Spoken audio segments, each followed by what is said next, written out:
Vamos a estudiar con detalle el resultado de una reacción compleja. Hemos hecho un pequeño dispendio económico y hemos comprado el 2-bromo-octano enantioméricamente puro. Comprenderás enseguida que en este caso la mezcla racémica no serviría. En la etiqueta de la botella nos indican que hemos adquirido el isómero de configuración R y el valor de la rotación específica de la luz polarizada, algo que ocurre por ser un enantiómero puro.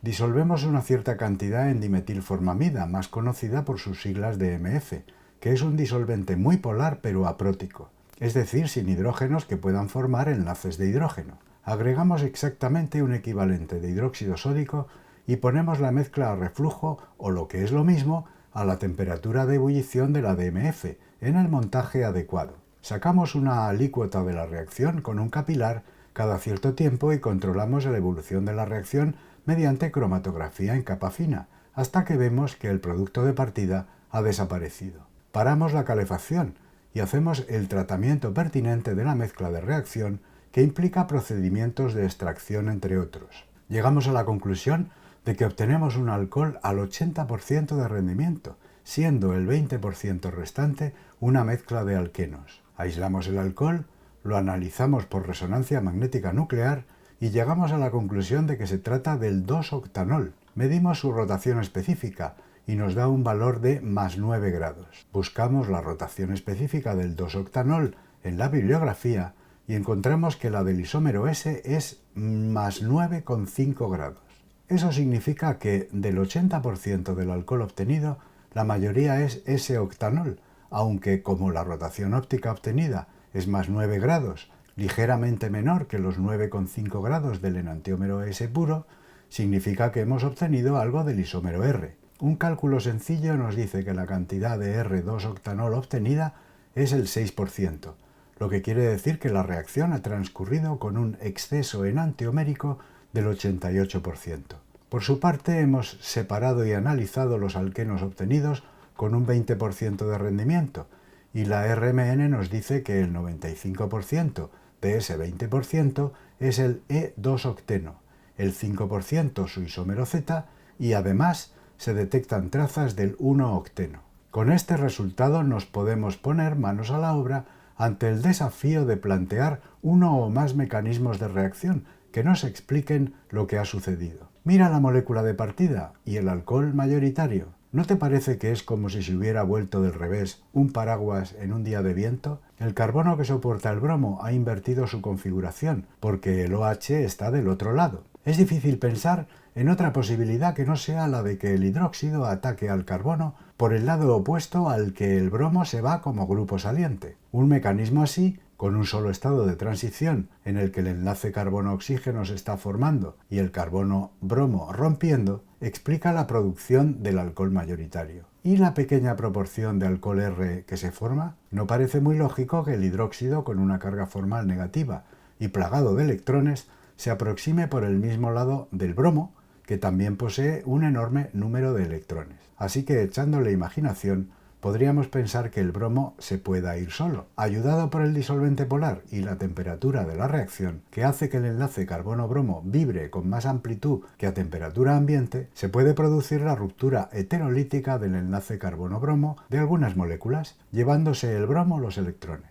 Así se forma un carbocatión secundario razonablemente inestable y con una estructura plana, que puede ser atacado indistintamente en sus dos caras por el hidróxido. De esta manera explicamos el 6% de alcohol R producido, pero también un 6% de alcohol S del total del 94% obtenido. Por eso decimos que el exceso enantiomérico es del 88%, porque el 12% restante ha sido producido como mezcla racémica, es decir, un 6% de R y un 6% de S a través del carbocatión. En el caso de este mecanismo, a través del carbocatión, este hay que situarlo a medio camino entre reactivos y productos, pero separado de ambos por sendos estados de transición, donde en el primero el enlace carbono-bromo está a medio romper y en el segundo el enlace carbono-oxígeno está a medio formar por cada una de las dos caras equivalentes del carbocatión.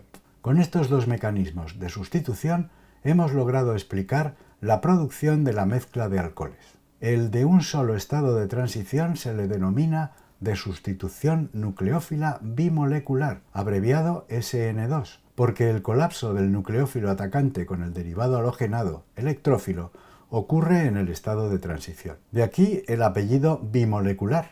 Al intervenir los dos reactivos en el estado de transición, la cinética de la reacción debe depender de ambos, lo que se observa experimentalmente, porque cuando se duplica la concentración del nucleófilo o del electrófilo, la reacción se da al doble de velocidad. Aparte de la inversión de la configuración que tiene lugar, los datos cinéticos son otra prueba experimental que valida el mecanismo SN2. El mecanismo que pasa por el intermedio carbocatión recibe el nombre de sustitución nucleófila unimolecular, abreviado SN1, porque el nucleófilo no interviene en la etapa crítica de ruptura del enlace carbono-bromo. Por tanto, la formación de la parte racémica del alcohol solo depende de la marcha del grupo saliente y no de la concentración del nucleófilo, como así sucede en la práctica. Si se duplica la cantidad de hidróxido, la velocidad de formación del alcohol racémico no varía. Nos queda por explicar la formación de las olefinas. Si al cambio de bromo por OH lo hemos llamado sustitución por razones obvias,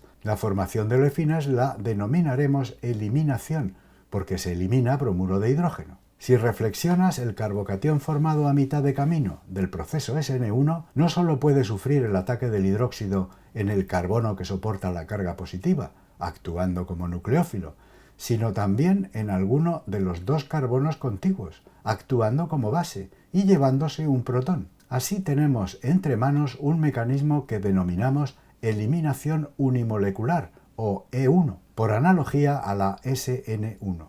De esa manera es fácil comprender la formación de los alquenos. El hecho de que el 1-octeno se obtenga solo a nivel de trazas indica que su formación no es nada favorable. Ya veremos en el capítulo de las olefinas que éstas son más inestables cuanto menos sustituidas son, y el 1-octeno es solo monosustituido. Por otro lado, la formación del isómero E o trans, como alqueno mayoritario, podemos explicarla porque antes de que el hidróxido se lleve el protón del carbono 3, el giro del enlace carbono-carbono permite el equilibrio conformacional, que es dominado por el rotámero anti, precursor de la olefina E o trans. Como la diferencia de energía entre las conformaciones anti y Gauge del carbocatión es similar a la que medimos en un vídeo anterior para el butano, hay una población pequeña pero suficiente de conformación Gauge que nos justifica la producción del isómero Z. Aunque en este punto ya tenemos explicada la formación de todos los productos, debemos considerar un mecanismo adicional en el que, por analogía con el proceso SN2, el hidróxido se lleve un protón del carbono contiguo